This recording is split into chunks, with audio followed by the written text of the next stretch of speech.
ಈಗ ಬಣ್ಣಗಳ ಬಗ್ಗೆ ತಿಳಿಯೋಣ. Let's learn about colours now. Let us learn about colours. ಬನ್ನಿ ಬಣ್ಣಗಳ ಬಗ್ಗೆ ನಾವಿವಾಗ ಕಲಿಯೋಣ. ರೆಡ್ ಕೆಂಪು, ಬ್ಲೂ ನೀಲಿ,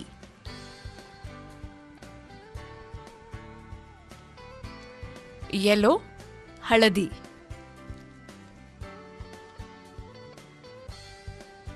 ಗ್ರೀನ್ ಹಸಿರು,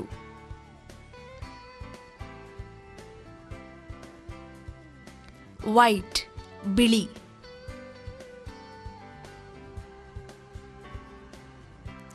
ಬ್ಲ್ಯಾಕ್ ಕಪ್ಪು. ಇದು ಕೆಲವು ಬಣ್ಣಗಳು. ಇದರ ಬಗ್ಗೆ ನಾವಿವಾಗ ತಿಳ್ಕೊಂಡ್ವಿ. These are some of the colours.